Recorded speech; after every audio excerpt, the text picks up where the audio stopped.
¿Cómo están amigos? Paz y bien y bienvenidos a un video más. El día de hoy pues tenemos un gran invitado, un gran amigo, un gran sacerdote muy conocido en las redes sociales y pues con él vamos a tocar un tema un tanto controversial, muy relacionado con el tema del modernismo, ¿no? Se ha preguntado y se ha visto que en algunas ocasiones el modernismo se ha puesto o se ha dado a conocer en la vida de la iglesia de diferentes maneras, a través de diferentes personas. Vamos a ver realmente si es así y finalmente este mundo más globalizado que va a un progresismo cada vez más constante realmente afecta la vida de los fieles y sobre todo la vida de los religiosos, sacerdotes y miembros todos de la iglesia. Por eso vamos a darle la bienvenida al Padre Byron y le invitamos a que pueda presentarse también. Muchas gracias, Néstor, por tu invitación, también a Diego por colaborarnos y estar también aquí presente. Para mí es un gusto muy grande siempre compartir en diferentes plataformas y ahora aquí también, como tú decías, tocando un tema tan controversial, pero que es oportuno que siempre se hable de ello para que salga a la luz la verdad y también lo que beneficie en cuanto a edificación de las almas, ¿no?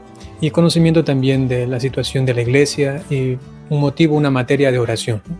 Para los que no me conocen, soy, como ha dicho el padre Byron Cadman, sacerdote católico, pertenezco a la comunidad Communio Sanctorum y por la gracia de Dios, pues además de mi sacerdocio, que es lo más grande que he podido recibir, pues ahora también comparto esta alegría y esta evangelización a través de las redes sociales. Así que aquí estamos y veamos, les invitamos a todos que permanezcan y se queden hasta el final de esta transmisión, que luego entiendo también será dividida la otra parte en un enlace que ya recibirán, ¿no? Así es, muy bien, Padre Byron. Efectivamente, el video va a aparecer una sección en el canal, luego aparecerá la segunda sección en el canal de Diego Pensamiento Serio. Antes de invitar a Diego a que pueda presentarse, sin temor a equivocarme, tal vez, no sé si estoy tan seguro, pero me parece que el canal del Padre Byron ya ha alcanzado o tal vez ya superó los 10,000 suscriptores, me parece, Padre. Ahí sí nos puede confirmar. En YouTube, sí, justamente el día de ayer llegamos a los 100,000 suscriptores, ¿no? El día de ayer. Entonces, sí, era pues como muy bien, felicitaciones, felicitaciones, Padre. Sí, muchas gracias. Es un gran logro también este gran paso, ¿no? Como creador de contenido finalmente. Muy bien, Padre, felicidades. Diego, te invito a que te puedas presentar.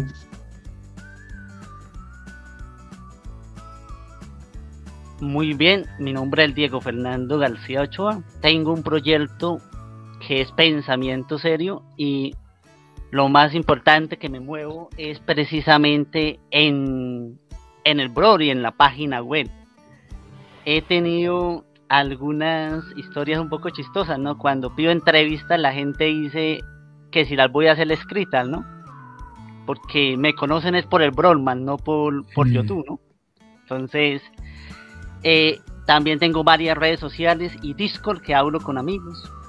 Siempre he debatido, pero en privado. Me parece que la gente es más honesta cuando nadie aún lo está viendo.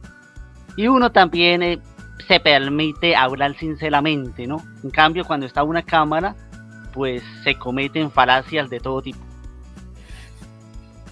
Muchas veces, sí.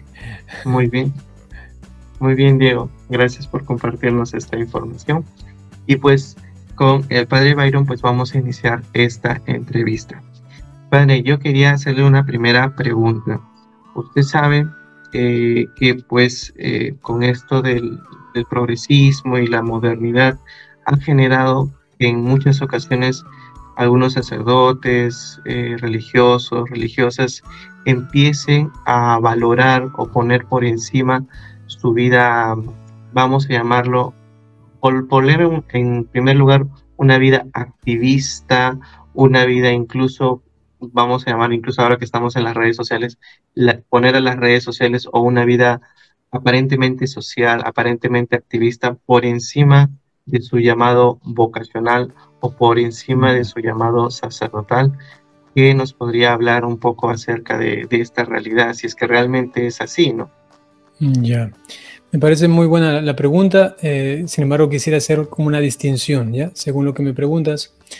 Por un lado, la cuestión de el activismo, o lo que tú has mencionado, el volcarse a una cuestión más del mundo, ir más hacia la comunicación, la red social, todo este mundo de supuesta fama que dan las diferentes redes, ¿no? Y por otro lado, específicamente el modernismo, ¿no? Entonces, una pequeña distinción sería el modernismo como una herejía específica, el modernismo como un estado en el que el sacerdote o el religioso se encuentra, que involucra su forma de pensar y esto también su forma de creer, ¿no? Y su forma inclusive de sentir. Y por ello, pues con un pensamiento distinto al que es católico, entonces puede llegar a tomar posturas, decisiones y luego acciones totalmente en contra de lo que la Iglesia mismo está pidiendo en pos de una supuesta actualización de la doctrina de la Iglesia, de la fe y de la moral, ¿no? Eso por un lado. Y eso va en una cuestión muy fuerte al respecto, sí, del pensamiento, pero tiene que ver mucho con la fe, ¿no? Entonces, aquí eso se da muchas veces, vamos a tocarlo ahora. Y lo otro es en cuanto a la mundanización, ¿no? Del clérigo, del sacerdote o del religioso, que por el afán de los likes o los comentarios, todo este mundo que realmente le aplaude y le dice qué bonito, qué hermoso, qué bien, va como perdiendo el sentido de su vocación y se va presentando más la misma persona y buscando aplausos mundanales, ¿no? Entonces, lo primero tiene que ver con el pensamiento, el entendimiento y con la fe específicamente, ¿no? Esto otro, en cambio, lo de la mundanización, tiene que ver más bien con su relación con Cristo, que tiene algo, evidentemente, en algún punto se conectan, ¿no? Pero lo segundo se puede calificar más como una falla de relación con Cristo, porque puede ser que sea una persona muy centrada en la doctrina, puede ser que sea una persona muy fiel a todos los parámetros que da la Iglesia y todo esto, pero su corazón se dejó endulzar, engatusar, inclusive podemos decir así, por los atractivos de afuera y comenzó a irse por este mundo, ¿no? Entonces ya luego, haciendo esta distinción, podemos decir lo siguiente, ¿no? Que esto está ocurriendo porque es una explicación, evidentemente, eso no se puede absolutizar, ¿no? Seguramente habrá quien puede dar una respuesta mucho más profunda o más amplia. Sin embargo, lo que yo puedo decir es con fundamento a lo que decía el Papa Benedicto XVI. Él, en este libro, que lo podemos encontrar en cualquier biblioteca prácticamente, ¿no? Se llama Sal de la Tierra, ¿no? La sal de la tierra. Él explica allí, con base a esas preguntas que le realizan, que la Iglesia católica está en un punto en el que él considera que ya no tiene retorno, ¿no? Es una cosa muy profética inclusive, ¿no? Dice, sería ingenuo pensar que vamos a volver a una época como la Edad Media, una época de oro, ¿no? Donde toda la civilización, toda la sociedad era católica, todo se regía con los principios cristianos y esto. Él dice, sería hasta ingenuo llegar a pensar en eso. Estamos en un punto de la historia en el que la Iglesia más bien se ve cada vez más reducida, inclusive ridiculizada, inclusive menospreciada y humillada a nivel social, y eso involucra en cuestiones políticas, en cuestiones sociales, morales, en cuestiones de relaciones, ¿no? En todo esto, ya la voz de la Iglesia y todo, ¿no? Casi no tiene mucho que decir, ¿no? Quizá solamente escuchan, pero no tiene voto realmente, ¿no? Como antiguamente se daba, es muy distinto. Y entonces esto también, ya que hemos hablado de pensamiento al respecto del modernismo, al respecto de la fe también, ¿no? Y hemos hablado de mundanización al respecto de la relación con Dios, entonces al verse la Iglesia como reducida en su aspecto visible exterior, entonces fácilmente el pensamiento, volvemos a esto, ¿no? Viene a ser, hay que hacer algo, ¿no? Algo está mal, y en ese deseo a veces puede ser motivado por algo noble, ¿no? De buscar una forma de que la gente venga y crezca a la Iglesia. entonces se dan estas búsquedas modernistas, ¿no? Porque antiguamente, claro, no se daba tanto esto porque no había ni necesidad. Bueno, yo hago lo que tengo que hacer, celebrar la misa como me dicen, tengo que decir, predicar lo que me dicen, igual la iglesia está llena y todo, pues, aquí me siento muy bien, ¿no? Porque todo marcha bien. Entonces, actualmente, con un pensamiento distinto, pues se plantea la idea de que hay que hacer algo, hay que modernizar la iglesia. Quizás no lo ven así literalmente, pero en su sentimiento y en lo profundo de su pensamiento se da esto. Hay que buscar formas. Y entonces se comienza a cambiar la misa, se comienza a buscar unas nuevas formas o caminos de vivencia de la moral, de la vida espiritual, también con confusiones y combinaciones con cosas muy extrañas, ¿no? Y esto va como acentuándose a veces en seminarios propiamente, en sacerdotes que a veces inclusive no tienen buena lectura, buena formación, y por eso regresamos acá, ¿no? El pensamiento, y esto repercute en la fe. Y luego una misa, el misterio de la iglesia misma ya no es tan trascendental, ya no es tan fuera de este mundo, se olvida como esta Jerusalén celestial que es la misma que esta terrena, me refiero a su esencia, ¿no? Y se va perdiendo el sentido de la eternidad y solamente de la inmanencia. Y por último, pues todos los actos, lo que se realiza, tiene como una concepción justamente puramente humana, ¿no? El modernismo está cargado de mucha humanidad, lo que se suele decir humano, demasiado humano, ¿no? Está todo ahí como bien impregnado cada acto del religioso, del sacerdote y de esto, ¿no? Entonces ya no se cree mucho en cosas más sobrenaturales, trascendentales, misteriosas y sacrales, ¿no? Sagradas. Esto por un lado, ¿no? Y luego en cuanto a lo de las redes sociales y todo esto, como lanzarse a este mundo, tiene que ver luego con la relación con Dios, ya que no hay una vivencia, otra vez regresamos a esto, grande, masiva de la fe, pues también el religioso o el sacerdote se va contagiando de esa frialdad, ¿no?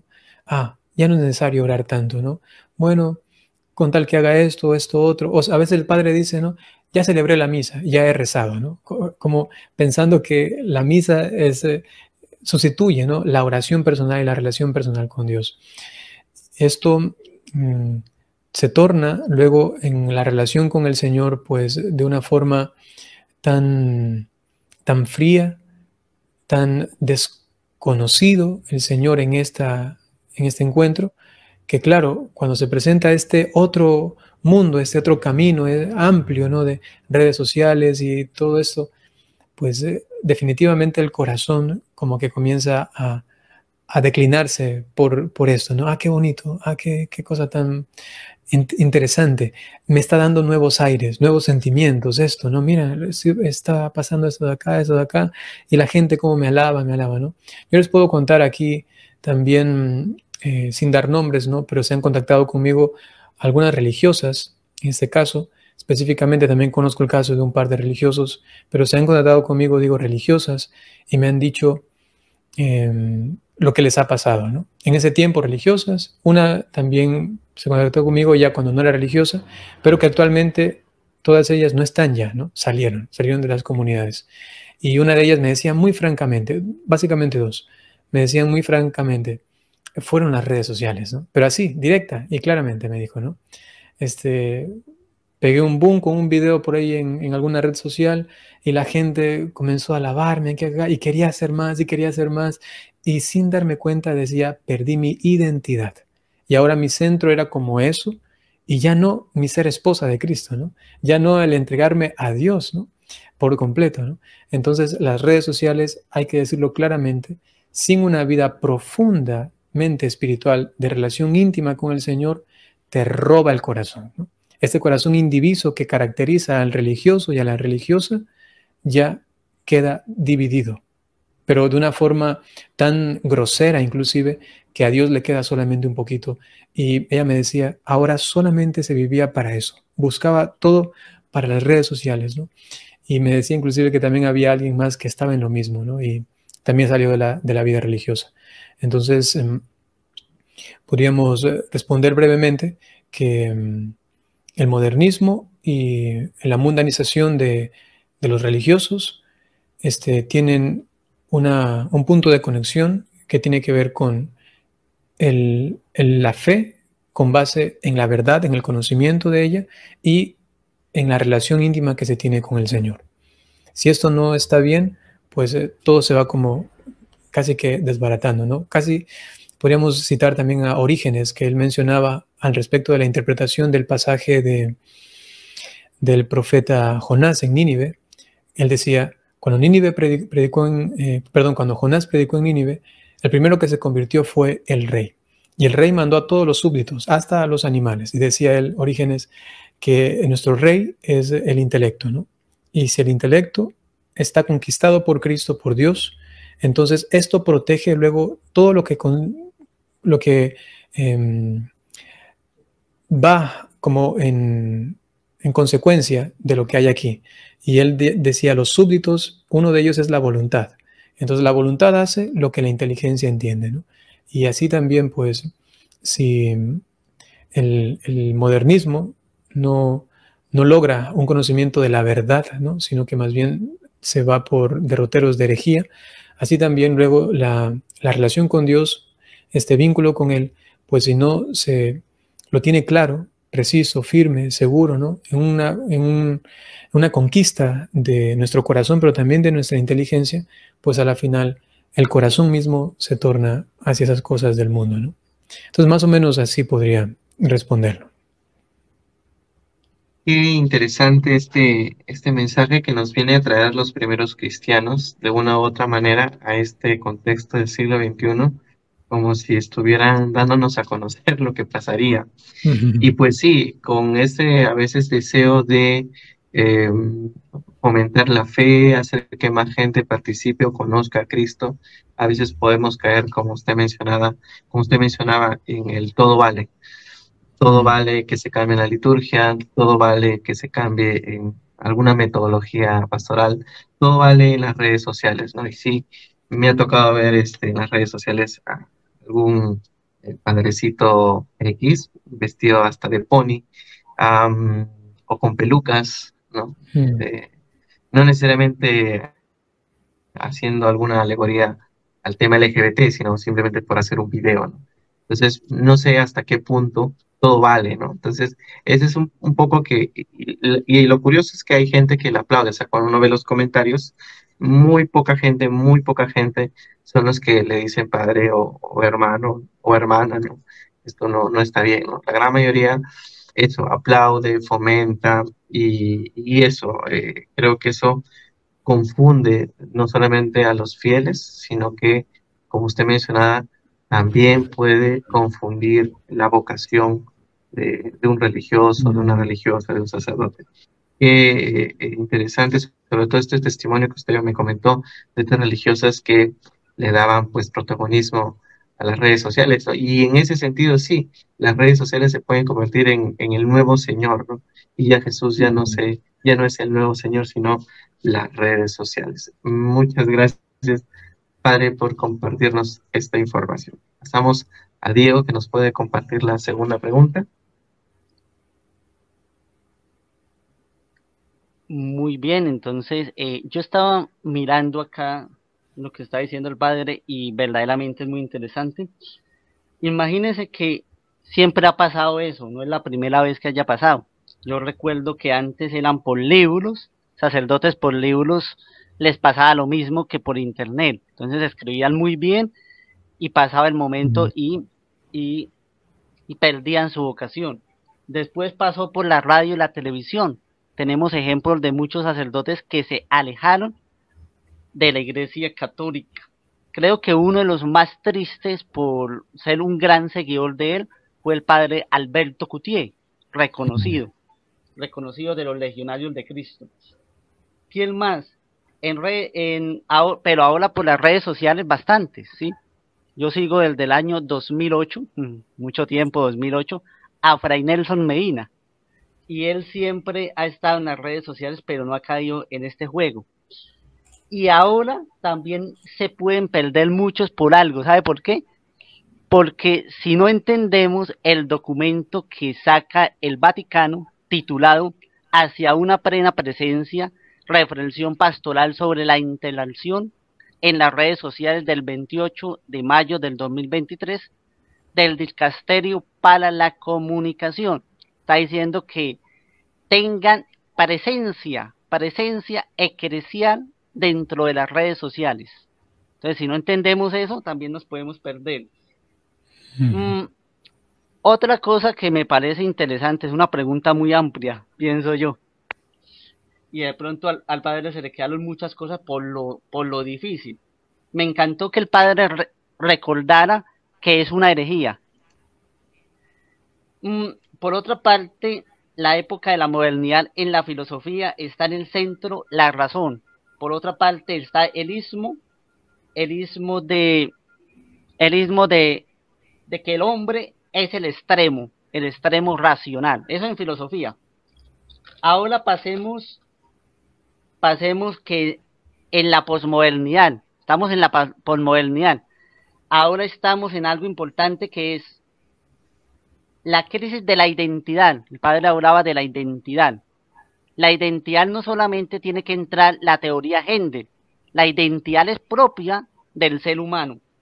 Entonces, por ejemplo, tenemos en la posmodernidad la muerte de los grandes relatos. Está el relato del cristianismo, que los posmodernos dijeron que había muerto.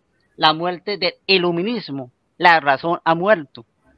Muchos de cosas ilógicas que vemos por internet, porque la razón ha muerto. El capitalismo, ellos también dijeron que había muerto. El comunismo también. Y ahora está Batimon con el pensamiento débil.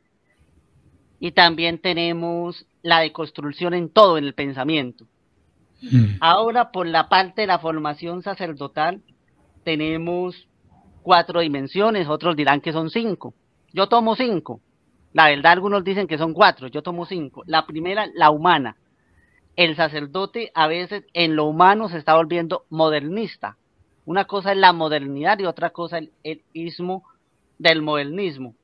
En la pastoral, piensa que a veces solamente es internet y se olvida la pastoral de la presencia, pero la presencia personal, porque en el documento hablan de la presencia digital, que es real.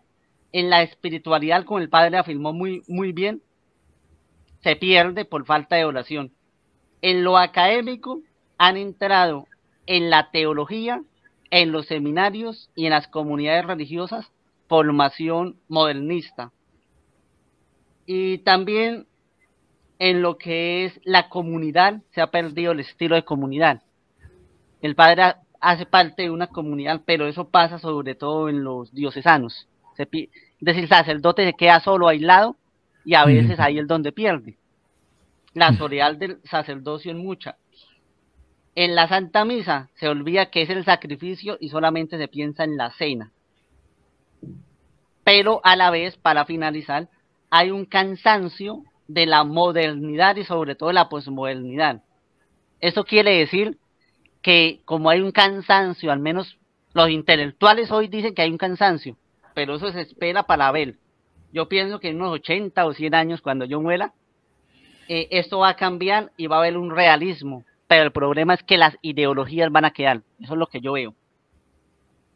Muy bien, esa es mi resumen y mi aporte. Muy bien, muy bien. Pasamos a la otra pregunta. ¿Cómo las redes sociales han convertido a ciertos religiosos y sacerdotes en influencers sociales? Esto va en la lógica de lo que mencionábamos también anteriormente, ¿no? Sí. Cambiar los actos secundan el ser, ¿no? Y si la identidad no se la tiene bien marcada, profundizada, inclusive desarrollada y bien entendida, ¿no? Porque la identidad no es como algo que se da por arte de magia, ¿no? Sino que la identidad se va forjando continuamente, ¿no? Y una vida religiosa, pues, tiene que tener muy acentuada esta identidad, ¿no? Me refiero a vida religiosa también a los sacerdotes de parroquia, a todos, ¿no? Y yo me he dado cuenta muchas veces, ¿no? Por la pastoral que tengo, a veces de hablar con religiosas, también con sacerdotes, ¿no? Que esto cada vez más se ha ido como diluyendo, y según también lo que mencionaba en la respuesta anterior. Por ejemplo, otro testimonio que ahora recuerdo, una experiencia bonita al final, pero al principio muy desagradable, era que cuando yo tuve que estudiar alemán, fui a Alemania, estuve más o menos 1 año y medio allí. Este lugar de estudio era justamente de la diócesis. Entonces venían algunas personas, no necesariamente de iglesia, pero también asistían religiosas y sacerdotes. Entonces en mi grupo habían 4 sacerdotes, conmigo 5. Y todo, pues llegamos a las clases, aprendíamos y nos íbamos, ¿no? Unos eran de Polonia, otro era de África, me parece, otro de Francia y así, ¿no? Pero de a poco ya nos comenzamos a entender. Y sobre todo me llevaba yo con un sacerdote que se llama Kim. Él es coreano, en cambio. Y de a poco. Y cuando hacíamos esos encuentros así de ejercicios de practicar la lengua alemana, pues hacían preguntas sencillas, ¿no? A ver, vas a explicar qué has hecho durante la mañana, qué haces durante el día, cuáles son tus actividades cotidianas, qué es lo que más te gusta, qué es lo que no te gusta, ¿no? Preguntas casi que para niños. Pero ahí se notaba algo, y es que ellos, me tocó alguna vez con ellos en un grupo, y yo decía, yo soy sacerdote, ¿no? Y todos, sí, se nota, ¿no? Y en cambio, cuando alguno de ellos decía, soy sacerdote, todos como que, sacerdote, porque no se notaba que era sacerdote, ¿no? Por un lado. Por otro lado, algo muy penoso, ¿no? Me acuerdo de uno que se me acercó después de comentar el día, ¿no? Porque yo les decía, bueno, en la mañana me levanto a hacer oración, y luego lo de acá, la misa. Los fines de semana voy a tal santuario, a con tal grupo de oración, en Alemania. Y se me acercó uno de ellos y me dijo, padre, aquí ya llevamos ¿cuántos meses? Como 4 meses estábamos ya en formación de la lengua alemana. Me dice, padre, yo aquí ya me he olvidado que soy sacerdote, ¿no? Así, literalmente, ¿no? Yo ya me he olvidado que soy sacerdote, porque vivo una vida de laico, ¿no? Yo vengo, la misa no celebro, ¿no? Dice, no puedo hablar alemán, yo no celebro la misa. Solamente asisto a la misa el domingo, ¿no? Les tengo que decir entre paréntesis que yo desde el primer día que llegué a celebrar la misa, porque antes de ir yo dije, yo no puedo pasar un día sin celebrar la misa, y antes de ir me aprendí toda la misa en alemán, ¿no? Entonces fui, y el primer día que llegué ya estaba celebrando la misa, ¿no? Y en cambio él me decía, bueno, ya tengo aquí algunos meses y no celebro la misa, ¿no? Y qué pena me daba, ¿no? Por ahí les decía algo, mira que si puedes hacer esto, te invito, no es tan difícil, mira, ya podrías hacer esto de acá, eso de acá. Y me comencé a llevar más con Kim, el sacerdote coreano. Con él más, él se me acercaba, yo a veces le invitaba a rezar la liturgia de las horas, o le decía vamos al Santísimo, y él, muy dócil, me comenzó a seguir, y luego le decía, mira, Kim, tienes que celebrar la misa, ¿no? Le decía, tienes que hacerlo, tú puedes, no tengas miedo, anda, y ocurre que pasó un tiempo y luego se me acerca así como muy contento, ¿no? Y me dice, padre, ya estoy celebrando la misa, me decía, todos los días. Y veía ahí cómo fácilmente se puede perder esto, ¿no? En un ambiente tan secularizado, en este caso como Alemania, ¿no? Pero esto es como, digamos, una experiencia muy, muy clara, muy fuerte, ¿no? Porque es un sacerdote que está solo allá, lo enviaron a Alemania y tiene que estudiar, ¿no? En cambio, también puede suceder esto aun cuando estemos en nuestra propia tierra, ¿no? Y esto puede pasar en una parroquia, como mencionabas, Diego, ¿no? Un párroco solito allí, en este lugar, pues tiene tanta, entre comillas, libertad no bien manejada, porque nunca le enseñaron a manejarla, puesto que en el seminario estuvo todo el tiempo en comunidad, y luego ya sale y está solito. Eso es una cuestión de mucha reflexión, ¿no? Y es una cuestión que habría que criticar positivamente, para sacar una mejor forma de vivencia de la libertad de los párrocos, ¿no? Eso es muy cuestionable. Yo muchas veces me he encontrado con sacerdotes que me dicen, ¿no? Que al principio estaban rezando la liturgia, pero luego ya no. Ya. En un día se olvidaron y ya no estaban, ya no tenían esto, ¿no? Y el Papa Benedicto XVI, cuando le preguntaron al respecto de la crisis del sacerdocio, él dijo, detrás de un sacerdote en crisis, siempre va a estar en que un día dejó la oración, ¿no? Ahí está, ¿no? Entonces todo esto, la parte de la vivencia, la parte humana, como se ha mencionado, la parte luego de la fe, de la oración, la relación con Dios, la madurez que tiene que tener el sacerdote en este caso, o los religiosos, pues actualmente se les hace mucho más difícil, inclusive también debería incluirme a mí, ¿no? Se nos hace mucho más difícil mantener esa identidad, mantener esa altura de la vivencia de la vida religiosa, porque el Internet es una puerta realmente gigantesca para cientos de miles de posibilidades.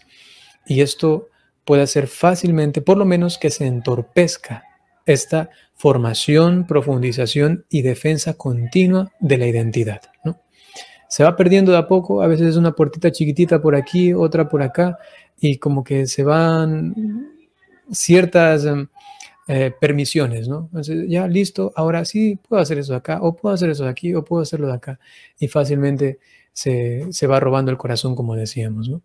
Entonces, podríamos solamente añadir a esta respuesta la identidad entorpecida por un ambiente social virtual que va en detrimento justamente de esto que debería procurar defender la vida religiosa, ¿no? La identidad como en el caso de las mujeres, esposas de Cristo, literalmente, como Teresa de Ávila lo mencionaba, y de Cristo crucificado, y por otro lado, del sacerdote en su relación tan íntima con Cristo mismo, el Cristo mismo, como cabeza de la iglesia, y en ese sentido también místicamente como esposo de la iglesia, ¿no?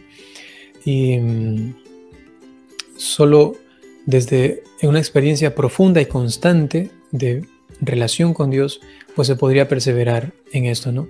El Padre Superior de mi comunidad me ha dicho: Padre, si tú quieres continuar con las redes sociales y todo esto, eso me lo dijo desde el principio, ¿no? Y siempre me lo menciona, porque ten eso presente, ¿no? Lo único que te va a garantizar que tú te mantengas bien, firme, digna, santamente en este mundo es que todos los días tengas un buen tiempo de oración. Si no lo tienes, sencillamente no. En nuestra regla comunitaria son 3 horas de oración al día, ¿no? Entonces, si tú no realizas esto, si vas aflojando y todo eso, ya sabes lo que tienes que hacer. Hay que dejarlo definitivamente, porque ese mundo te puede robar, ¿no? Inclusive tu vocación, tu identidad, ¿no? Y entonces, si es que no se tiene esta vida profunda, permanente, constante, de relación, de oración con Dios, pienso que es sencillamente imposible, ¿no? Es imposible que alguien se mantenga a la altura de su vocación en un mundo como las redes sociales. Muy bien, qué interesante estas respuestas que Padre Byron nos está compartiendo, como las redes sociales, que pueden ser un buen instrumento, pero sin el sostenimiento de la oración, del discernimiento y también de una vida sacramental, pues va oscureciendo, va tergiversando y va cambiando. No solamente creo la vida o la identidad de los sacerdotes, de las religiosas, religiosos, sino también incluso de los mismos laicos, ¿no? Nosotros también a veces, por querer fomentar o poder hacer diferente contenido, podemos empezar a sacrificar nuestra fe, podemos sacrificar nuestra doctrina, podemos sacrificar también nuestra identidad como cristianos. En base a eso, pues quisiera continuar con la tercera pregunta, que tiene que ver un poco también con el aporte que nuestro amigo Diego realizó, que es el tema de la misa. Ciertamente, nosotros sabemos que la misa es el sacrificio de Jesús. Sin embargo, muchas veces, sobre todo, pues, en primer lugar, por la persona que lo celebra, que es el sacerdote, empieza a convertir la misa en solo la cena y lo convierte en una especie de acto comunitario, un acto de entretenimiento, y el sacerdote, pues, en vez de celebrar, se convierte en un showman. Entonces, la misa ya no tiene ese carácter, porque ya los elementos que le están rodeando ya no ayudan a que la gente se dé cuenta que lo que se está celebrando es el sacrificio de Jesús y no, pues, no sé, una fiesta, una cosa mundana, alguna cosa por el estilo. En ese sentido, quisiera preguntarle, ¿por qué usted cree que están apareciendo estos casos cada vez más por parte de sacerdotes o también en órdenes religiosas, ¿no? Wow, esa pregunta es difícil de responder. Uf, tiene muchos matices, es muy amplia, ¿no? Vamos a tomar algunos elementos que nos ayuden a entender sencillamente, ¿ya? Bien, primero, si yo fuera alguien muy sentimentalista, pienso que respondería esto con lágrimas, ¿no? Pero gracias a Dios, quizá, creo que por algo me he hecho así, ¿no? Más duro al respecto de sentimientos, ¿no? Pero sí causa mucho dolor, ¿no? Mucho dolor. Eso es muy fuerte, ¿no? El cambiar el sacrificio del altar, ¿no? Por una celebración solamente social, prácticamente hasta social, ¿no? Con algo, con tinte religioso, digamos así, ¿no? Eso suele pasar, ¿no? Recientemente estaba yo por allí, en algún lugar, y me mandaron unas imágenes, videos de donde celebraron Pentecostés en alguna parroquia, y me dolía el corazón, ¿no? El Padre se dio la libertad de crear, recrear, formar, reformar, inventarse toda la liturgia, todo. Quizá él vio que es muy sencilla la misa de Pentecostés, así que vamos a meterle todo lo que podamos, ¿no? Y comenzó a inventarse ritos y cosas, ¿no? Con qué dolor yo veía eso, ¿no? Y el sacrificio de Cristo, ¿no? Por el cual recibimos al Espíritu Santo, pues fue así rapidito, ¿no? Ya pasó, ¿no? Ya consagró y la comunión se acabó, ¿no? Y todo el otro, una experiencia, yo creo que para los fieles que estaban allí, para los que no entienden el sacrificio de la misa, habrá sido algo social bonito, ¿no? Ah, hicimos eso, luego lo de acá, luego el Padre, nunca habíamos visto eso, el Padre hizo esto de acá, qué bonito, ¿no? Nos sentimos bien, nos hizo abrazar, luego con unas velitas, que ni sé qué, que ni sé cuánto, y luego esto de acá. Pero para alguien que tiene fe, seguramente, y que entiende lo que pasa en la misa, pues quizá estaba destrozado, ¿no? Porque no tiene ni pies ni cabeza, ¿no? Aun cuando tenga buena intención el sacerdote, ¿no? Y entonces volvemos. Aquí hay una cuestión de, o bien, desconocimiento de la liturgia, o si conoce, de falta de entendimiento de la liturgia, ¿no? Es decir, cuál es el sentido y la forma como eso repercute realmente. Y si entiende la liturgia, es una cuestión de falta de fe, ¿no? Definitivamente, ¿no? O es desconocimiento, o falta de entendimiento, o falta de fe. Para mí, yo lo veo así, ¿no? Siempre. Entonces, falta de conocimiento es que no se leen los libros sagrados, no se leen las rúbricas, no se van a ver, ¿cómo se celebra la misa? Por favor, sacerdote, aprenda a celebrar la misa. Ahí está todo lo que tienes que hacer. Yo a veces he preguntado, ¿cuántos sacerdotes han leído la instrucción general del misal romano? ¿Cuántos, no? A veces aquí pregunto entre amigos, acá, solo a veces como tengo confianza con el clero mío, ¿no? En mi diócesis, pues ahí como que molestándole, les digo, oye, pues lee, que no has leído, pero no te has dado cuenta, ¿no? Y así, ¿no? Y él dice, sí, no la acabé de leer, o ya me olvidé, no sé qué. Entonces es una falta de conocimiento ¿de qué? De la liturgia. Amigos que me conocen, que tienen confianza, ellos tranquilamente me escriben, ¿no? Pero yo siempre les digo, oye, pero lee tú también, ¿no? Esa pregunta que me dices, pues eso debemos saber todos, ¿no? ¿Qué se hace en esa situación? Se tendría que hacer eso, ¿no? Pero los que no, evidentemente no, ¿qué hacen? Lo que se imaginan, ¿no? Lo que parece ser que podría. Inclusive hay sacerdotes que van a otras parroquias, o mejor dicho, van a otros países, y entonces ven que ahí hacen cosas también modernas, raras, ¿no? Y dicen, qué bonito eso. Y luego vienen con esa buena nueva, traen a su parroquia y dicen, aquí vamos a hacer ahora también eso, ¿no? Entonces ahora el niño cuando viene, ya que no puede recibir la comunión, va a poner las manitos así y se le va a dar la bendición en la frente, ¿no? Eso viene de Alemania, ¿no? Viene de por ahí de Bélgica, más o menos. Comunidades litúrgicas completamente modernizadas, ¿no? totalmente mal, ¿no? Que vienen los monaguillos, se ponen alrededor del sacerdote y él les da la hostia consagrada, Jesús ya eucaristizado, a los laicos niños, monaguillos, y en el momento que él eleva, los monaguillos también elevan, ¿no? Todos elevando el cuerpo de Cristo, ¿no? Una cosa aberrante, ¿no? Y sin embargo, pues ven eso y dicen, qué bonito, ¿no? Podríamos también intentar hacerlo, ¿no? Yo conozco sacerdotes que han ido por ahí a Alemania o por ahí a Europa, luego regresan a su parroquia e intentan implementar estas locuras, ¿no? Y entonces es una falta de conocimiento. ¿Por qué? Porque antes de decir, es que eso debe ser permitido, o quizá eso está bien, o quizá... No, pero lee, entérate de lo que dice la liturgia, ¿no? Esta semana estamos profundizando justamente con hermanas de mi comunidad al respecto de la liturgia y estamos leyendo los documentos oficiales de la iglesia y ahí está todo, ¿no? O sea, no hay que andar como inventándose nada. Entonces, desconocimiento lleva al error, ¿no? Desconocimiento lleva a la torpeza al respecto de la liturgia.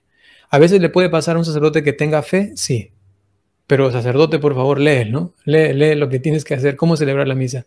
Yo me acuerdo de una cosa muy bonita que a mí me marcó bastante cuando yo estaba en el seminario. Me encontré con un sacerdote que celebraba la misa muy bonito, muy bien, ¿no?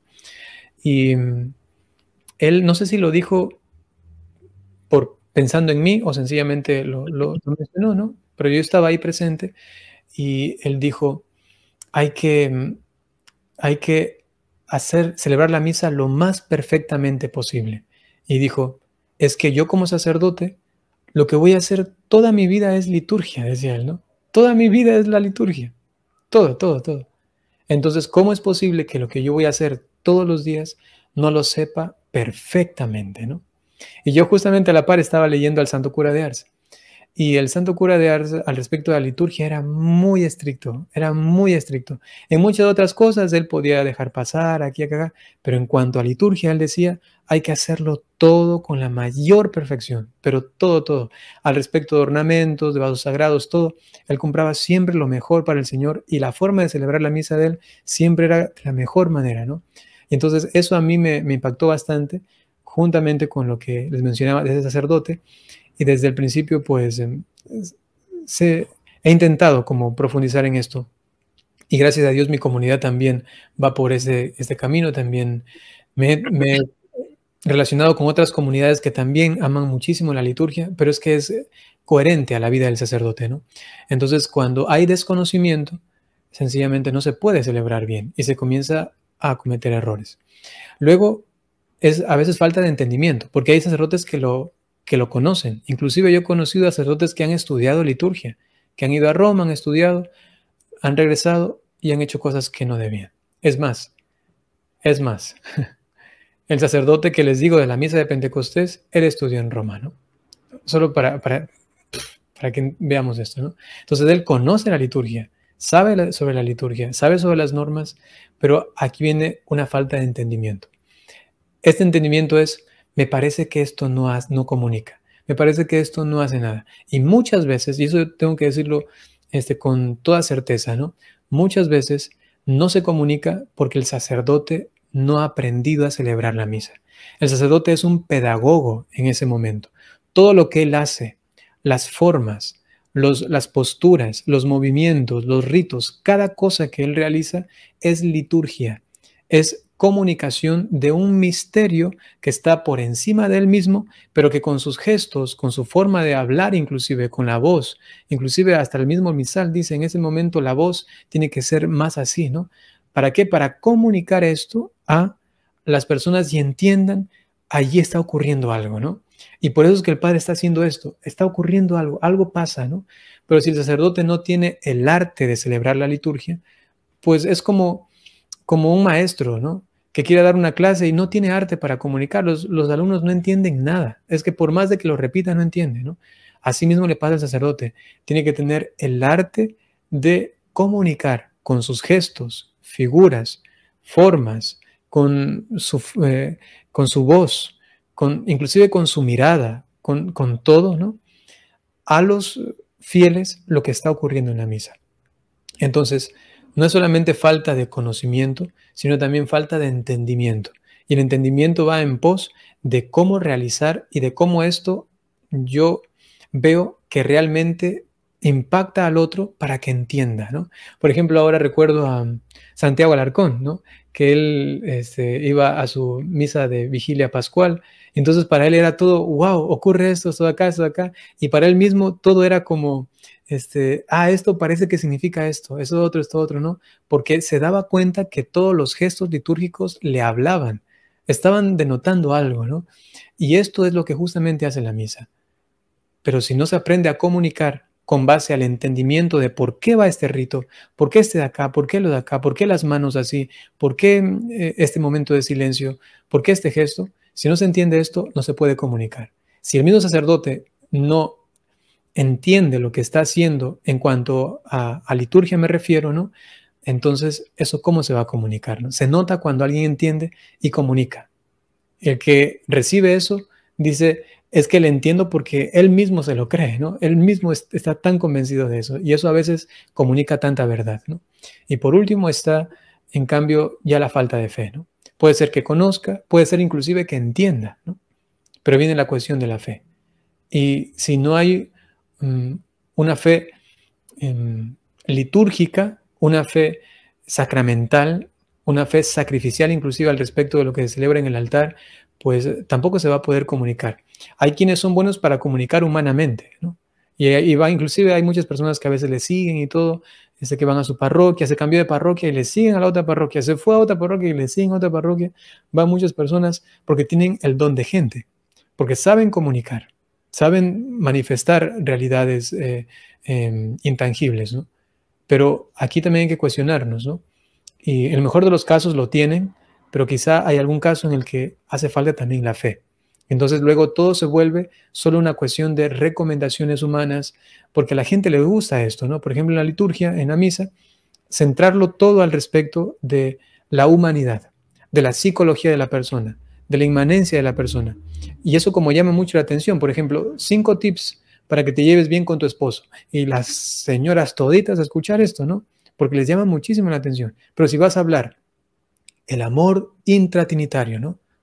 Como, eso, ¿qué me interesa eso? La gente se siente como apartada, ¿no? Y eso también tiene que ver con la forma como el sacerdote manifiesta, en este caso hablando al respecto de la homilía, dar palabras de fe, comunicar la fe, ¿no? Y no solamente, si ustedes van a ver a veces videos muy famosos en TikTok, en Instagram, en Facebook, en YouTube, esos cortitos que por ahí se hacen virales, son sacerdotes hablando de cosas humanas, ¿no? Yo siempre me he dado cuenta de eso, ¿no? Es lo que más pega, hablando de cómo ayudar a tus hijos que están en droga, ¿no? Y la gente, pero no se viraliza un video al respecto de lo que significa es ser amigos de la cruz, yo qué sé, ¿no? O que el sacerdote es víctima de cual Cristo en el ara de la cruz. Eso no se hace viral, ¿no? Porque también la forma de comunicar la fe, las palabras de fe, educan al pueblo, ¿no? Y el pueblo a veces queda mal educado y solamente espera al sacerdote, a ver, ayúdeme, ¿qué hago con mi herencia, no? A ver, ayúdeme, y mi problema con mi hermana, con mi prima, con mi tía, ¿no? Entonces se está buscando mucha cosa humana, ¿no? Entonces el sacerdote también, visto de esta exigencia de los fieles, a veces también queda como digamos así, condicionado y termina dando su brazo a torcer y más da palabras humanas que palabras de fe. Y eso también se nota luego en la liturgia. Y entonces, en vez de entender el sentido de Cristo en el altar, el sacerdote que eleva las oraciones dice a todos, a ver, cójanse de las manos, a ver, todos vamos a cogernos de la mano, ¿no? Entonces, todo se va bañando de pura humanidad, de pura cuestión social. Y el sacerdote no tiene que caer en esto, tiene que transmitir la fe. Pero para eso, él mismo tiene que tener esto clarísimo y saber entender, conocer, entender el sentido de la liturgia y con fe realizarlo. Y ahí es cuando eso se comunica. Y los otros quedan como asombrados. ¿Qué es esto, no? ¿Qué hay aquí, no? Yo lo digo con la mayor humildad posible, ¿no? Algunos sacerdotes de nuestra comunidad celebran la misa y las personas se le acercan y le dicen, qué bonito, o sea, usted celebra la misma misa que el párroco o que el otro padre, ¿no? Celebra la misma misa y preguntamos, ¿no? ¿Pero por qué?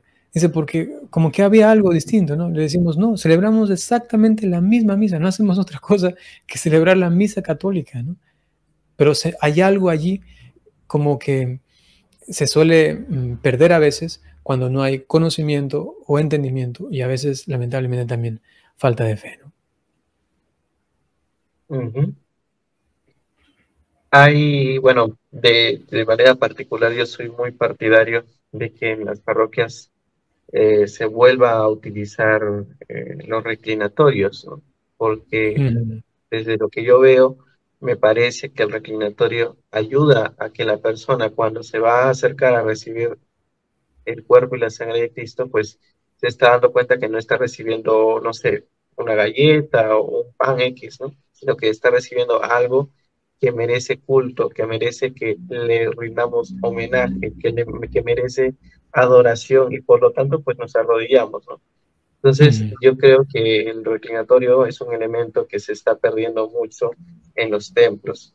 En ese sentido, yo recuerdo un poco con lo que usted mencionaba, un familiar que sirve en el ejército y de casualidad le pregunté cuál es su punto de vista de que por qué haya menos fieles en la iglesia, ¿no? En la iglesia, ¿no? Finalmente, ¿no? Y él me dice, me parece que las misas ya no tienen la solemnidad de antes, porque cuando él era pequeño, pues se celebraba pues la misa tradicional, ¿no? Llamada comúnmente. Y me dice, sí, sí, creo que en las misas de ahora ya no hay solemnidad, ¿no? Y él me hace una especie de comparación, cómo es que en el ejército, pues cuando es un día lunes, hacen un homenaje a la bandera, ¿no? Hay todo un protocolo, la gente se pone ahí, los soldados hacen un gesto en particular, pisan la bandera, cantan el himno nacional, hay silencio, hay pautas, hay proceso, y todo ese ambiente genera solemnidad en torno al patriotismo, en torno a la heroicidad, en torno a la nación.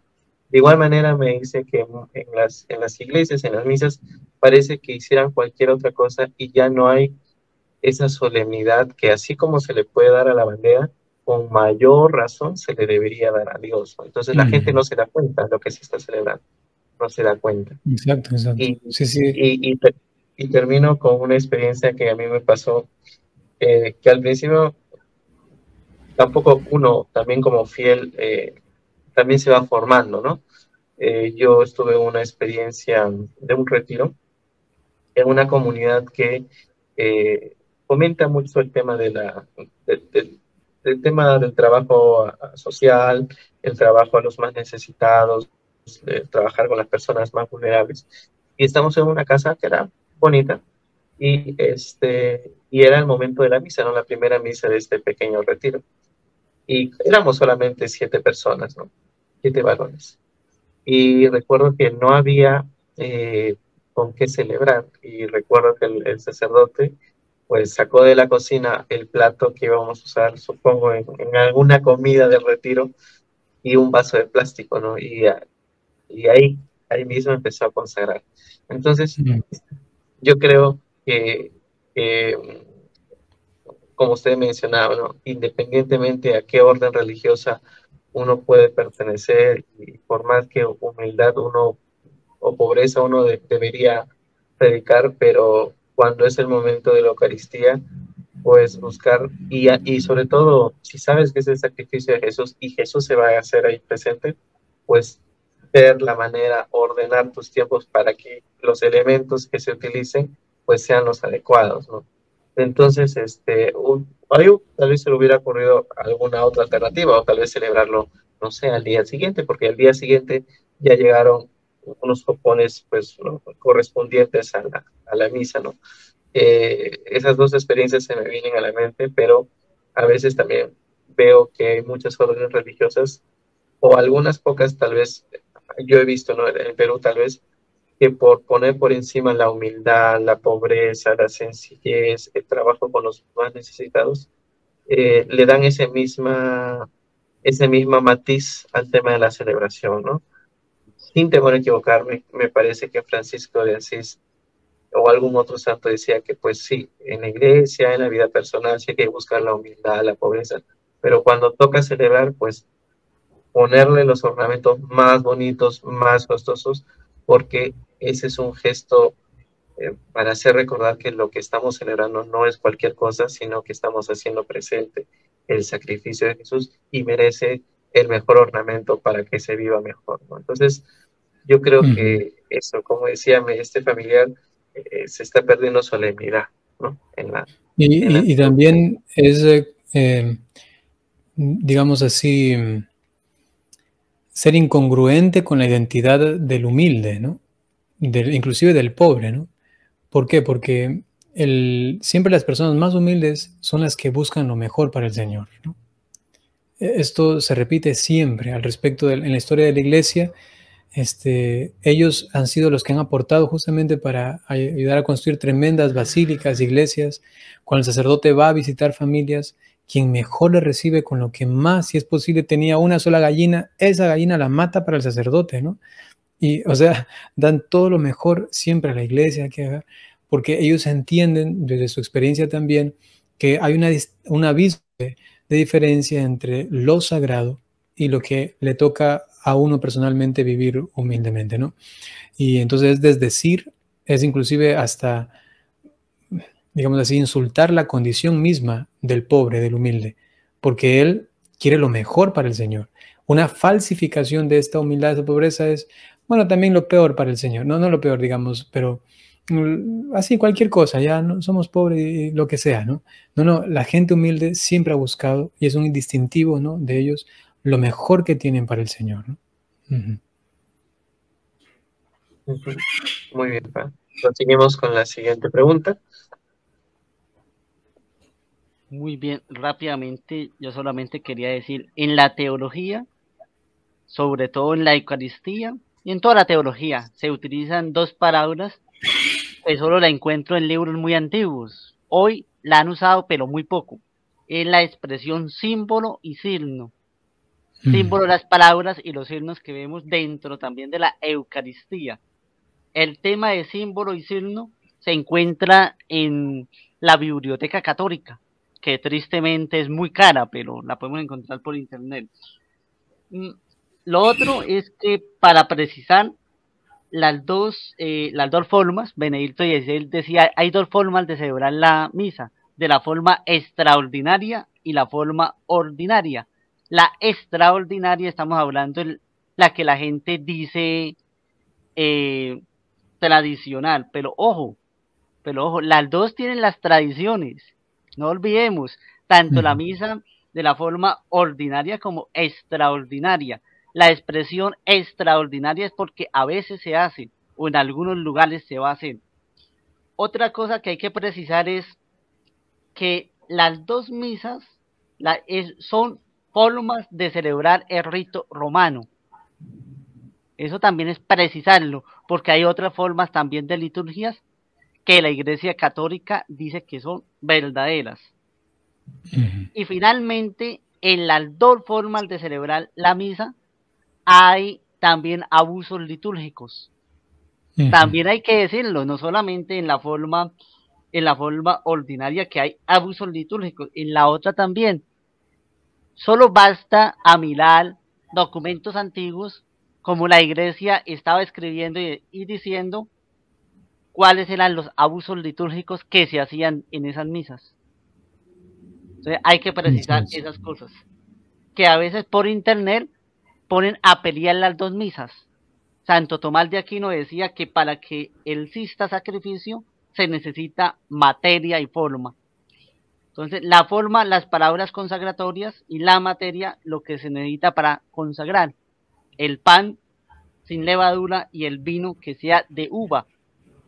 A mí me parece chistoso que diga que el vino viene de la uva, pero ahora como hay vino de muchas cosas, pero bueno. Y además le suelen poner más, a veces le ponen colorantes, saborizantes, y frutas y cosas así, sí.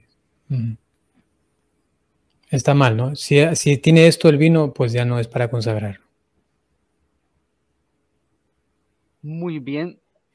Vamos a seguir más sobre los cambios de la liturgia que hacen algunos. Ojo, que hacen sacerdotes particulares, porque la Iglesia no está de acuerdo con eso. ¿Por qué existen cambios arbitrarios en la liturgia? en base al antojo del sacerdote y del pueblo? Voy a hacer una crítica a la iglesia. Voy a hacer una pequeña crítica a la iglesia católica. Que se entienda bien lo que voy a decir, ¿ya? Sí siento, por lo menos desde mi punto de vista muy particular, ¿no? Y allí hay también ciertas posturas, ¿no? Y por eso la libertad para hacer esta pequeña crítica, ¿no? Después del Concilio Vaticano II, sí ha habido como una falta de acentuar las normativas de la liturgia, ¿no? Es verdad, el Papa Francisco recientemente, ¿no? El año pasado, sacaba un documento de reflexiones espirituales al respecto de la liturgia y muy bueno, ¿no? Muy edificante. A mí me gustó muchísimo. Inclusive hizo un video que decía el Papa en contra del modernismo en la liturgia, ¿no? Porque decía cosas muy interesantes, profundas al respecto de seguir las normas y todo acá, ¿no? Pero a nivel ya diocesano, a nivel episcopal, eso hay que decirlo, está flojo, ¿no? No está como bien firme, ¿no? No hay como una supervisión, digamos así, más estricta al respecto de la liturgia. Y pienso que esto también se ha dado por una falta de mayor rigurosidad documentaria, ¿no? Es decir, de documentos eclesiales en los que se diga claramente eso de aquí, eso de acá, eso de acá. Quizá es sencillamente una exteriorización de mi deseo, ¿no? Que sería bueno para que se unifique más, ¿no? Porque hay que decirlo lamentablemente, que aun cuando en esencia se celebra la misma misa, aun cuando es la validez totalmente del sacramento en las misas católicas, parroquias y todo esto, sin embargo, a veces sí hay cierta incertidumbre de qué hago en este momento de parte de los fieles, ¿no? Porque el padre de allá me dijo una cosa, el padre de acá me dijo otra cosa, el padre de aquí hace de esta forma, el de acá nos enseñó a hacer esta forma de acá. Entonces, sí hay esto en los fieles, ¿no? Y ya que el Concilio Vaticano II ha sido relativamente reciente, ¿no? Entonces pienso que la Congregación para el Culto Divino tendrá en algún momento que hacer algo al respecto, ¿no? Para normatizar, para poner más firmeza al respecto de las rúbricas, ¿no? Y por no hacer esto, ya que el Concilio Vaticano II está recién como saliendo de sus pañales, ¿no? Al respecto de la liturgia, lamentablemente pasando por algunos abusos, algunas cosas que no se deberían. Estamos hablando de la parte criticable, estoy refiriéndome, ¿no? Entonces, pienso que en un momento tendría la Iglesia que hacer esto. Hasta el momento no se lo ha hecho, no ha sido muy estricta al respecto, ¿no? Y por ello es que muchos tradicionalistas, estos negativamente dicho así, tradicionalistas, suelen acusar a la Iglesia del Concilio Vaticano II, dicen ellos, ¿no? ¿Por qué? Porque dicen ahora todos hacen lo que quieren aquí, acá, acá, y en cambio dicen, miren la belleza de la misa tridentina, porque todos en todo lugar se celebra lo mismo, celebramos exactamente lo mismo, ¿no? Es en el lenguaje de la Iglesia. Y entonces, sí, eso, ahí tienen algo de razón, ¿no? Algo de razón.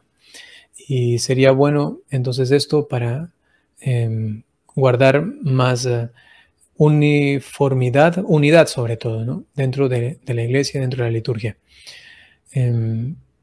Y por eso es que en pos justamente de lo que llaman el espíritu de la liturgia, pero a veces mal entendido, habría que leerse primero el libro de Romano Guardini al respecto del espíritu de la liturgia, luego el libro de Benedicto XVI al respecto del espíritu de la liturgia, para entender un poco a qué se refiere, ¿no?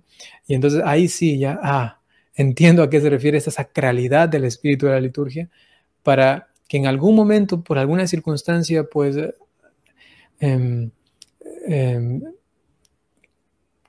utilizar esta forma o quizá esta otra, en una cuestión puntual podría pasar algo parecido, ¿no?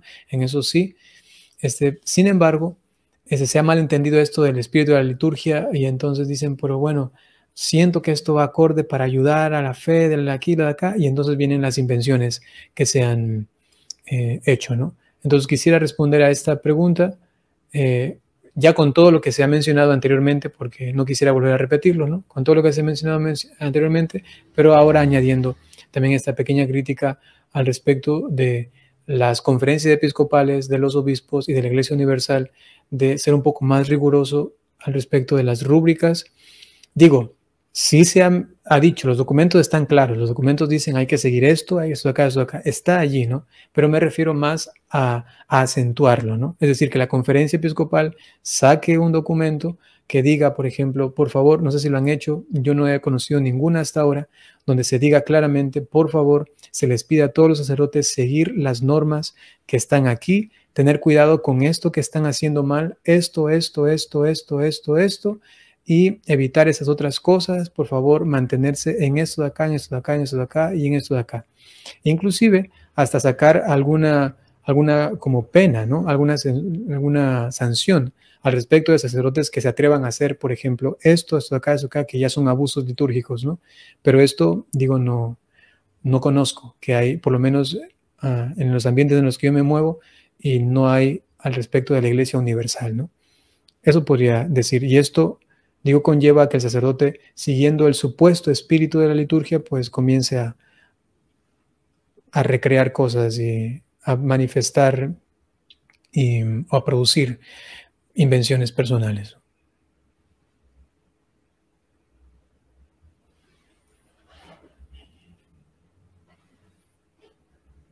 Muy bien.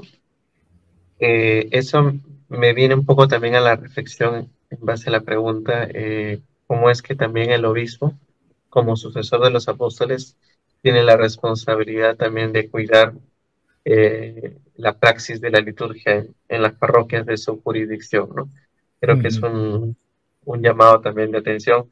A veces, bueno, el sacerdote, pero también el obispo, ¿no? Que es el principal encargado de liderar, de orientar, de aconsejar al presbiterio y a todos los sacerdotes, incluso de órdenes religiosas, que están dentro de la diócesis en las cuales se desenvuelve.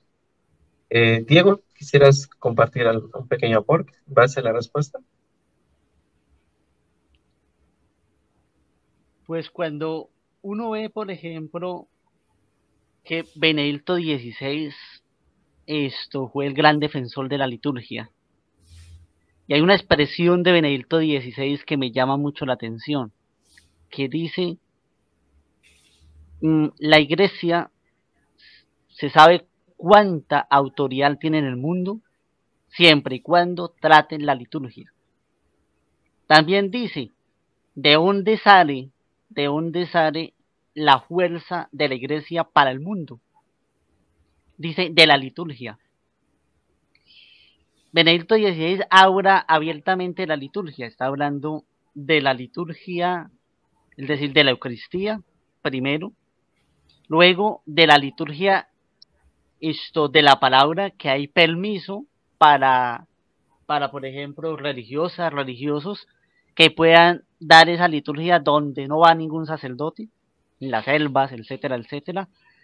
Para la liturgia de los fieles, es decir, la liturgia de los fieles, que es para todos los fieles, pero eso se llama de los fieles. Es decir, un laico haga también la liturgia, pero lógicamente nosotros los laicos, la Iglesia nos pide solamente que hagamos las laudes, las vísperas y las completas. Para el sacerdote es obligatorio, tengo entendido, hacer la liturgia, es decir, no es si quiere o no quiere, es obligatorio, porque ahí aprende liturgia, por ejemplo, el oficio de la lectura, ahí aprende muchísimas cosas, hace teología también, y es una formación impresionante. Yo le preguntaba a un sacerdote, bueno, es modernista este sacerdote, le preguntaba por qué la Iglesia empezó a perseguir con un librito que los sacerdotes hicieran oración, y él me dice, porque es que los curas no hacían oración, se inventó casi obligarlos. Y yo le dije, pero ¿cómo así obligar a un sacerdote para que haga oración? Y dijo, sí, hay sacerdotes que hace tiempo que no hacen la liturgia de las horas, hay a veces sacerdotes que pasan semanas y no hacen la misa. Yo le dije, pero la Iglesia ha autorizado desde hace tiempo hacer una misa privada a un sacerdote que no pueda hacer la misa, una misa sin consagración, pero él la puede hacer él solo. O sea, con consagración, pero sin pueblo. Exactamente. Es permitido. Mm. Entonces, él la puede hacer, por ejemplo, en el dado caso de que está en otro país, no conoce el idioma, pues haga la misa para él.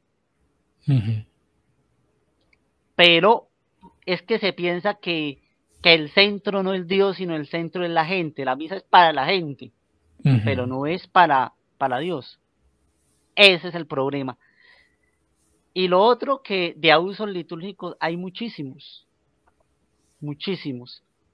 Pero también hay que ver que por ejemplo, hay obispos que lo han hecho, han intentado, pero lo han dicho, no lo han dicho como un documento. El obispo tiene la autoridad, según tengo entendido, el padre me corrige, de sacar un documento para su diócesis y hacer una corrección a los sacerdotes que están cometiendo, las conferencias episcopales también. Y en la medida que los obispos hagan eso, se va a hacer un documento en la iglesia para corregir muchos errores. Pero yo creo que de ahí falta eso. Y lo otro es que todos los sacerdotes tengan conciencia. He hablado con liturgistas y todos dicen, todo eso se les enseñó en el seminario. Es decir, la cuestión de la liturgia se enseña bien en los seminarios. Pero se olvida o cualquier otra cosa. Entonces, ese es un problema. Lo otro es que la liturgia es algo sencilla. Hay una expresión de la liturgia que dice la naturalidad de la liturgia, ¿no? Es decir, lo natural. Les cuento una pequeña experiencia, yo también caí en eso. Párroco me dijo, hágame un favor, súbase bien alto y ponga una porea, porque era el momento de la vigilia pascual. Del de allá quiero que salga una llama. Claro, llegaba y pegaba, y tocaba por todo el día buscando esto leña, diciéndole a un vecino, a otro, bueno, la gente para la iglesia da leña. Cortamos leña, buscamos gente para que nos ayudara y regamos eso de ACPM. Claro, cuando llegaba y ¡pum! Eso botaba y eso era el impacto. Días después me puse a leer, le dije al párroco que me prestara el misal. Me puse a leer y ahí dice algo pequeño, dice no oigo textualmente, pero decía 2 estillas, 3 estillas o carboncitos. Y del carbón de ahí se saca, para el incensario, se saca también el carbón. Entonces, que la gente vea que están sacando ahí, de ahí, y es algo pequeño. Y me voy a mirar al Papa, y en el Papa 3 estillas. Y yo sí, fuera de todo eso dio vueltas, y la gente, y eso interrumpe, asustados. Esos son espectáculos. Y todo el día hasta cansado haciendo eso, cuando la liturgia decía que los que colaboran en la misa ayuden a la oración. Yo qué cuento de oración, yo todo el día mirando a ver cómo hacía eso. Colgado ahí. Claro, me tocaba colgarme allá para botar la llama. A mí también me ha tocado como 3 años en una parroquia. Gracias a Dios ya no, bueno, ya no se hace eso, ¿no? Pero sí pasa. En Pentecostés, a mí me tocó hacer algo. Y en la vigilia de Sábado Santo también. Es que lo que dice Diego es cierto, ¿no? A veces la misa ya se convierte en un show, en un espectáculo, ¿no? Y a veces lo más importante es el rendir culto a Dios. Yo quiero finalizar un poco esta temática.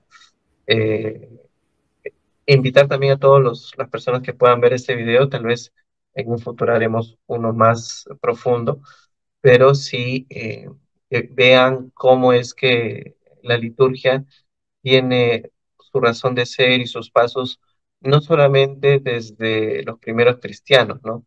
Hay un creador de contenido, bueno, no es creador, es apologeta, de hecho, que es Frank Morena, no sé si lo habrán escuchado, que tiene muchos videos, y también ha trabajado en EWTN, que habla sobre la historia de la liturgia en el Antiguo Testamento. Y cuando uno se pone a leer el Éxodo, el libro de los números, de los Levíticos, cómo es que el sacerdocio se viste, qué se edifica, qué es lo que hace en el Antiguo Testamento, cómo es que utiliza los vasos ceremoniales, el incienso, que el altar, que el lugar santísimo, que tiene que tener esta medida. Es tan delicado, es tan profundo y de hecho estos libros del Antiguo Testamento tienen ese carácter de ser muy minuciosos en cómo detallar cómo es que se le debe dar culto a Dios, ¿no? De igual manera, nuestra fe, nuestra iglesia, tiene ese gran detalle, esa continuidad de ser muy minucioso y al mismo tiempo exigir tanto al sacerdote como al pueblo para continuar las rúbricas, la forma de celebrar, sin necesidad de inventarse nada, porque como me dijo un gran amigo, la misa ya lo tiene todo. Muy bien. Gracias, Diego, por el aporte y también por recordar algunas experiencias y pues agradecer también al Padre Bayro que nos ha acompañado en este día a hablarnos sobre este tema tan importante. Antes de agradecerle, quisiera tal vez, Padre, que nos pueda mencionar a través de qué redes los podemos encontrar, con qué nombre nos puede dar estos alcances. Bien, si desean aprovechar los videos que suelo hacer, pueden encontrarme tanto en Facebook como en YouTube y en Instagram con el nombre de Un Sacerdote Millennial. Ese es un canal o página o perfil, y el otro es un padrecito, ¿no? Un sacerdote millennial y un padrecito. Y también hago a veces videos en TikTok, así que pueden pasar por allí, que no es otra cosa que resubir material que he hecho en las otras redes sociales, ¿no? No me meto mucho en TikTok, pero ahí también hay bastantes seguidores, así que también pueden encontrarlos si es que no tienen las otras aplicaciones. También hay un programa de formación para laicos que se llama Teología para Laicos, ¿no? Que está solamente en YouTube, Teología para Laicos. Y de una forma sencilla, pero pienso que es suficiente para entender en generalidad de la doctrina católica, pues doy apartados. Por ejemplo, de introducción a la teología, teología fundamental, mariología, cristología, trinidad, eclesiología, y se va profundizando en muchos apartados, ¿no? Actualmente hemos terminado ya el de mariología y estamos por comenzar el de creación, ¿no? Vamos a ver todo lo referente al pecado original, a la creación de Dios, el alma, el hecho de ser varón, mujer, todo esto. Entonces pueden encontrar en Teología para Laicos un padrecito, en YouTube solamente. Muy bien, Padre Byron. Vamos a estar colocando esta información en la descripción del video y pues agradecerle la disponibilidad para podernos acompañar. También agradecer a Diego y pues con esto estaríamos finalizando esta entrevista. Agradecer a todas las personas que nos están acompañando también en la visualización de estos videos. Pase bien y estaremos en otro video. Muchas bendiciones. Hasta luego. Venga, y antes de terminar, me gustaría que tenemos a un sacerdote para que nos diera la bendición y también Pues, bendijera nuestros proyectos, tanto el de Catoliquillos como el de Pensamiento Serio. Muy bien. El Señor esté con ustedes. con tu espíritu. Dios Todopoderoso bendiga a cada uno de ustedes, a estos proyectos de evangelización, por intercesión de la Santísima Virgen María, San José y todos los ángeles y santos. En el nombre del Padre, y del Hijo, y del Espíritu Santo.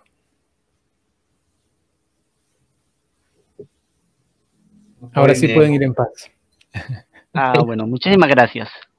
Muchas gracias. Cuídense, amigos. Paz y bien. Bendiciones a todos.